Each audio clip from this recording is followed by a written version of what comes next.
Baby मावशी, तुम्हाला पत्रिका बघता येते, सुनेला पोरीसारखी माया लावता येते, पण असं हातचं राखून खोटं नाही बोलता येत. सांगा की स्वेटर का लपवताय? लपवत नव्हते, तुला त्रास होतो ना म्हणून.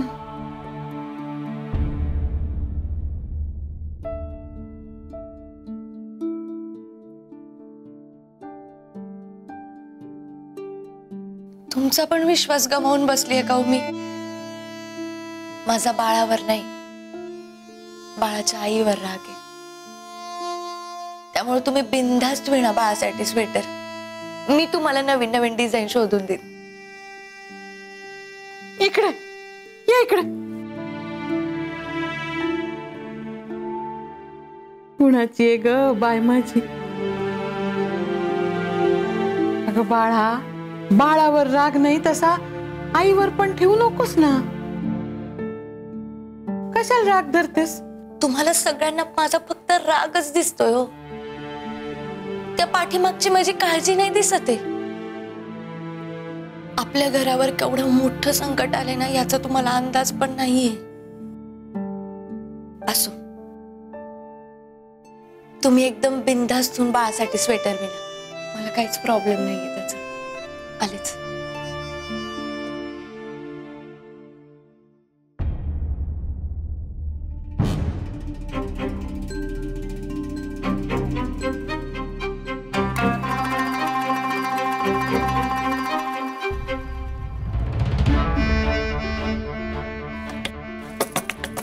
राजश्री वहिनी, वहिनी साहेब, तू जा प्लीज. मी काय म्हणते ते ऐकून तर घ्या एकदा. आधी आता काय नवीन गोंधळ घातलायस? जुनाच आहे, पण या वेळेला जर का तुम्ही मदत नाही ना केली मला तर माझं बिंग फुटेल आणि लगेच मला घरात नाही. रडूबाई, जे काय असेल ते पटपट बोलायचं. आमचे हे उद्या मला गायनोकॉलॉजिस्ट कडे चेकअप करायला घेऊन चालले. मग वहिनी साहेब, एक एक मिनिट. नाही नाही नाही, तुझी अशी इच्छा आहे का आम्ही तुझ्या बरोबर त्या डॉक्टर कडे यावं? माझा प्रॉब्लेम जरा वेगळा आहे, प्लीज ऐकून तर घ्या.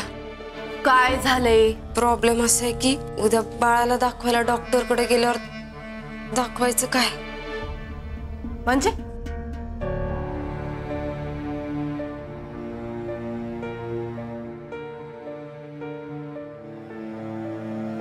दाखवायला पोटात बाळ असायला तर पाहिजे ना. हा?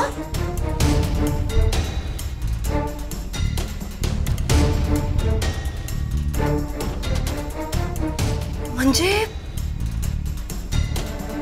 नाही नाही,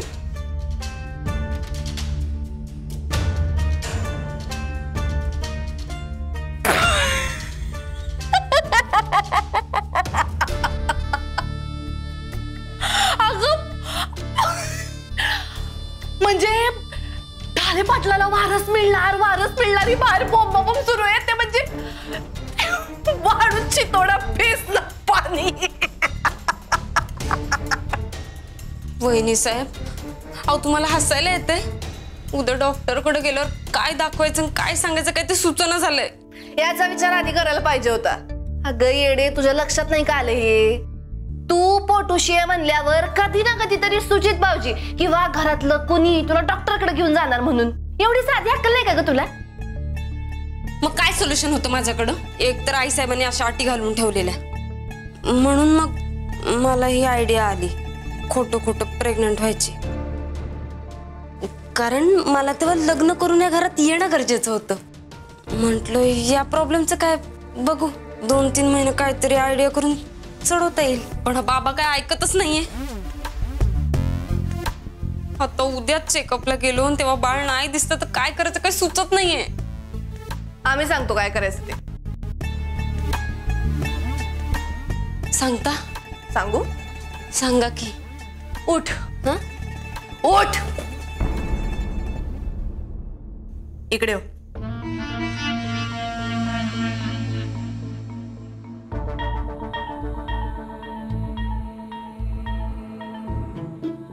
आता एक काम करायचं, आमचे पाय धरायचे आणि हे मान्य करायचं की आम्हाला तुझी गरज आहेच, पण त्याच्यापेक्षा तोळाभर जास्त तुला आमची गरज आहे. मी मान्य करते का मला गरज आहे तुमची. कसं असतंय अप्पर्णा, माणूस जेव्हा गुडघ्यात वागतो, कमरेत वागतो, मान खाली घालतो, 2 हात जोडतो, तेव्हा तो गरजवंत वाटतो. आम्हाला वाटू दे की तसं. हा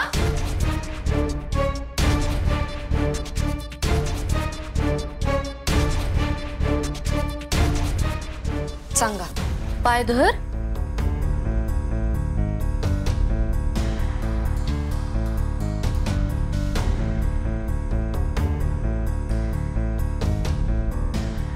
राजश्री वहिनी, प्लीज मला मदत करा. हा, आत्ता आम्ही तुला मदत करणार. आत्ता आम्ही तुला आमच्या पदराखाली घेतलंय, काळजी नको करू. या अप्पर्णाचं गोड गोड बाळ, या पिक्चरची पुढची स्टोरी आम्ही लिहिणार. तू फक्त आम्ही सांगेल तसं ऍक्टिंग करायचं. म्हणजे या कहाणीमध्ये ड्रामा तर आहे, पण पुढे जाऊन असा ट्विस्ट येणार ना की सगळेजण बघत राहतील. मला समजेल असं सांगा.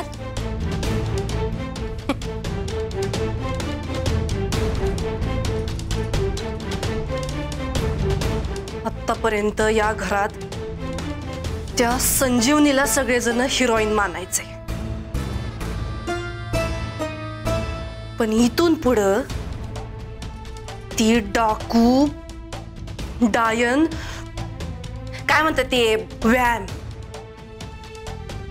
वॅम ठरणार आहे. कसं कसं ते कळलंच.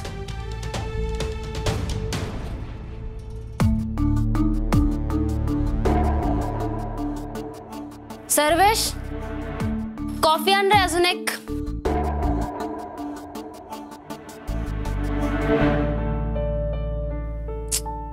वा, हे मला संजय लय आवडतं तुझं. लय म्हणजे एकच नंबर तुझी प्रवृत्ती ग. कसे जगात 2 प्रकारची माणसं असतात, एक जी पैशानं गरीब असतात आणि 2 जी प्रवृत्तीनं गरीब असतात. तू त्या 2 नंबरच्या भिकारड्या कॅटेगरीत येते.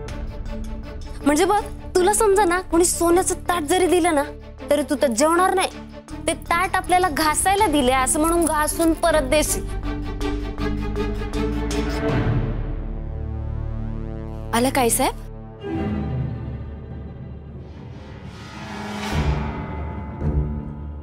नमस्कार करते आई साहेब. असू दे असू दे. सारखं सारखं नमस्कार करायची काही गरज नाही. सर्वेश, सर्वेश, काय झालंय? काय सगळं जागोजागी चहाचे कप पडलेले आहेत. चहाचं नाही, कॉफीचे. मी उचलते. नाही नाही, असू दे, काही करायची गरज नाही. त्यासाठी नोकर माणसं आहेत. कोणी आलं होतं का घरामध्ये? संजीवनी ताई. काय? त्या कॉफी पितात ना सारखी. 2दा तर मीच बनवून दिली. आता पण इथनं कॉफी पितच गेल्या.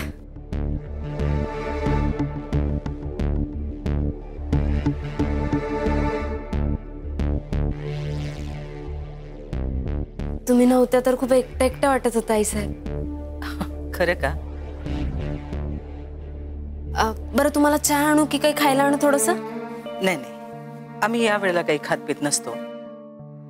बरं, मग कसं झाला दौरा आई साहेब? मीटिंग चांगली झाली असेल ना तुमची? तुमची तयारी मस्त असते, पाहिलंय मी. दमले असाल ना खूप? नाही नाही, एवढ्या तेवढ्याने दमणारे आम्ही नाहीच आहोत. आणि 2 दिवसाचा दौरा होता, काही विशेष नाही. पण तुम्ही आता इथं काय करताय? ते थोडं आवरावरी. का? काय ढाले पाटलांच्या घरात नोकर माणसं नाही आहेत काय? माझं चुकलं काय साहेब? मी असं नव्हतं का करायला पाहिजे?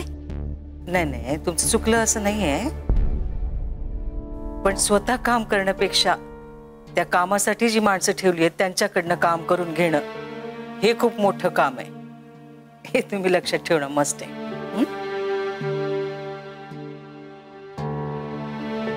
जी आई साहेब, इथून पुढे मी त्याच पद्धतीनं काम करत जाईन. नाही नाही, आम्ही तुमच्या काळजीपोटी बोललो. तुम्ही हे सगळं करायची काही गरज नाही.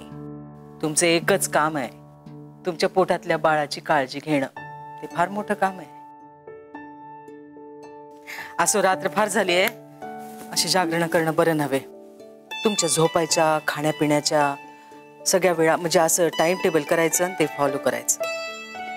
काय आहे, या दिवसामध्ये स्वतःला खूप जपायचं असतं. बरोबर आहे. काही लागलं खुपलं, काही बोलावंसं वाटलं, काही खावंसं वाटलं, तुम्हाला डोहाळे वगैरे लागले तर आम्हाला सांगत चला, आम्ही आहोत. काय नवीन घरात राहायला आलात ते अशा नाजूक परिस्थितीमध्ये एकटं एकटं वाटणं साहजिक आहे. बोलत चला आमच्याशी.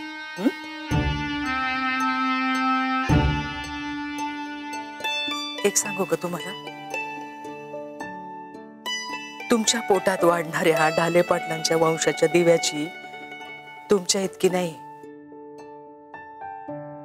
तुमच्यापेक्षा जास्त आतुरतेने आम्ही वाट पाहतोय.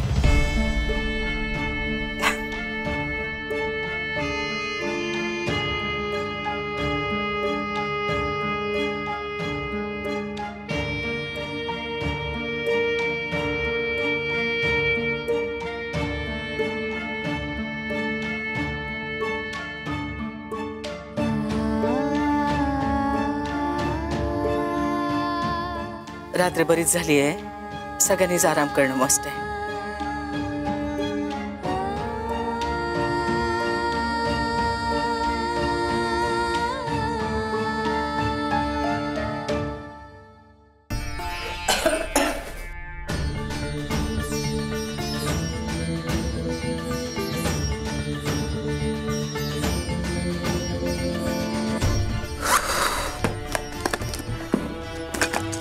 सर्वेश, सर्वेश.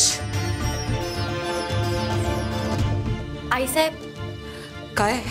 काही शोधताय का? हो. गोळ्या हव्यात का तुम्हाला तुमच्या? नाही म्हणजे मगाशी यांनी तुमच्या गोळ्या तिकडे ते ड्रॉवर मध्ये ठेवल्यात.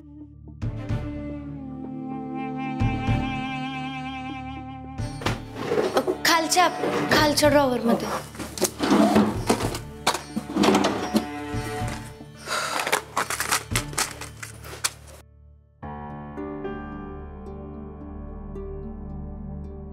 असं नाही, आम्ही घेऊ. ठेवा तुम्ही, या तुम्ही.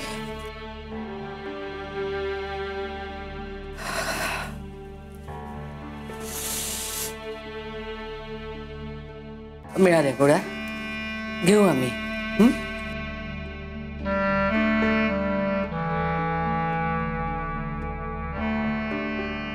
काय काय अडचण आहे काय? आई साहेब, ते एक सांगायचं होतं. आता या क्षणी? मग अशी तुम्ही होणाऱ्या नातवंडाचं आणि सुनेचं कौतुक करत होतात आणि मला पाहिलं तशा एकदमच थांबलात. नाही नाही, तसं काही नाहीये संजीवनी. मला फक्त एवढंच सांगायचं होतं की असं पुण्यांदा करू नका. मला माहितीये जे काय होऊन गेलं ते सगळं तुम्हाला आठवलं असेल. ज्या काय गोष्टी तेव्हा घडल्या त्या सगळ्यालाही गुत्तडाच्या होत्या बघा. माझ्या बाबतीत जे घडलं ते माझ्या नशिबाचे भोगच होते. पण आईसाहेब, त्याबद्दल माझ्या मनात तुमच्याविषयी रत्तीभर पण राग नाहीये.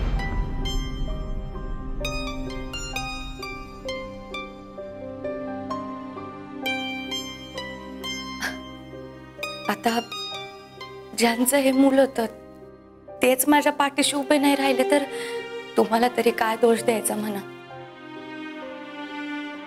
मला फक्त एवढंच म्हणायचं की अपर्णाचं कौतुक करत असताना माझ्यासोबत जे काय झालंय ते आठवून तुम्ही तुमचा हात आखडता नका घेऊ.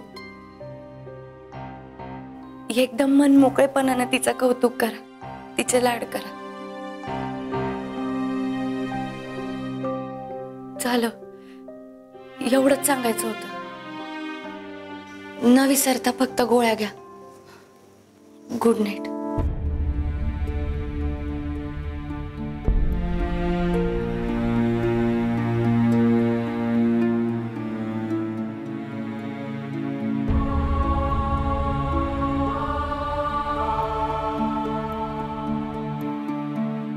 हो, माझं बोलणं झालंय. उद्या सकाळपर्यंत खताची गाडी येऊन जाईल.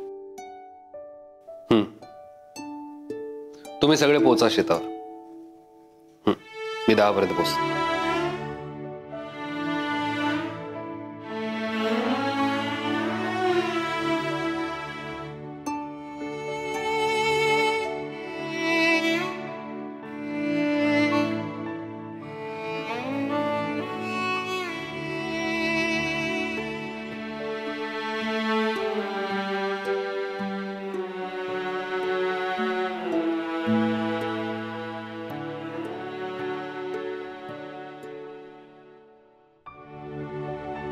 संजू, सॉरी.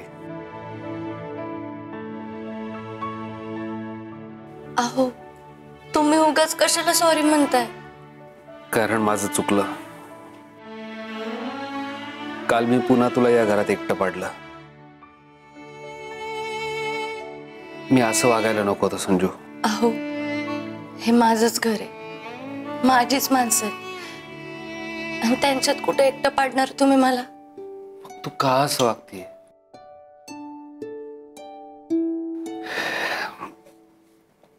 नको, आपण त्या विषयावरच नको बोलायला.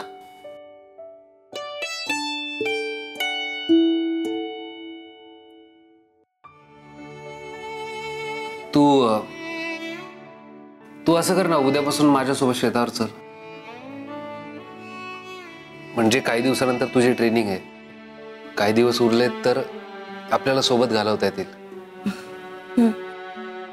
ही भारी आयडिया. चालेल, ठरलं तर मग. अहो, एवढी वेळ नाही येऊ देणार तुमच्यावर की घरातल्याच लोकांपासून तुम्हाला मला लपवावं लागेल. अहो, नाही, मी असं माहितीये मला. अपर्णा आता या घरची सून आहे, सुजित भाऊजींची बायको आहे, आणि सगळ्यात महत्वाचं म्हणजे ती आता 2 जीवाची आहे. तिच्या पोटातलं बाळ माझ्या सगळ्यात जास्त जवळच्या मित्राचं आहे. माझी कधी पण गरज लागू शकते ना इकडं. आणि माझा तिच्यावर किती पण राग असला ना, तरी मला बाळाच्या आईचा राग आहे, बाळाचा नाही.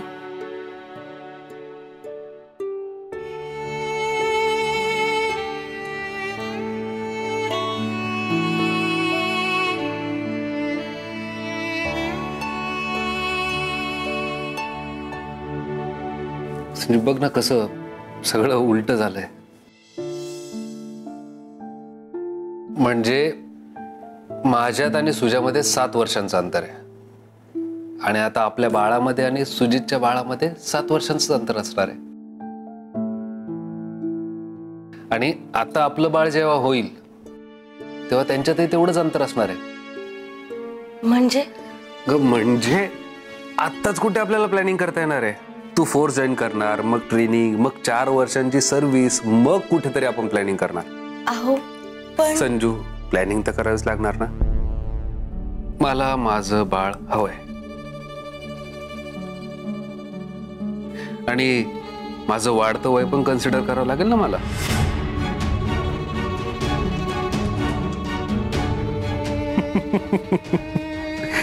संजू, म्हणजे मला खात्री आहे आपल्याला बाळ होईल तेव्हा सुजितचं बाळ 2रीला आणि चिमणी 3रीला असणार आहे. म्हणजे आपलं बाळ येईल तेव्हा त्याला फक्त दादा आणि ताई लोकच खेळायला असणार आहे. आणि मला खात्री आपल्याला मुलगीच होणार. म्हणजे असं नाही, जे होईल ते होईल, पण जुळं व्हायला हवं. एकाला दुसरा पार्टनर बरा खेळायला. नाहीतर त्या बिचाऱ्या लहान बाळाला चिमणी आणि बोक्या बोक्या म्हणजे सुजितचं बाळ. आईसाहेबांनी तुम्हाला सगळं सांगितलं? हो. मग तुमचं काय म्हणणं आहे याच्यावर? माझंही तेच म्हणणं आहे जे आईसाहेबांचं आहे. नाही का? अहो, जी गोष्ट घडायची आहे त्याची काळजी करताय, पण जी गोष्ट घडून गेली आहे त्याचं काहीच वाटत नाहीये तुम्हाला?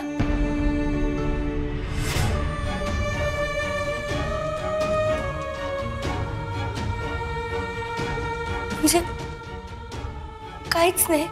त्रास, दुःख, पश्चाताप?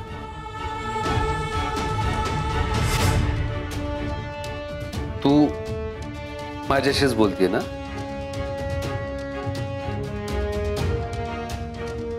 अगं मग रेफरन्स लागेल असं बोल ना, असं कोड्यात का बोलतीयस? काय होऊन गेलंय? अहो,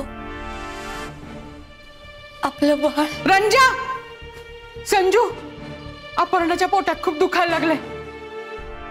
सुजितचा नंबर लागत नाहीये, तिला दवाखान्यात न्यावं लागेल. चला.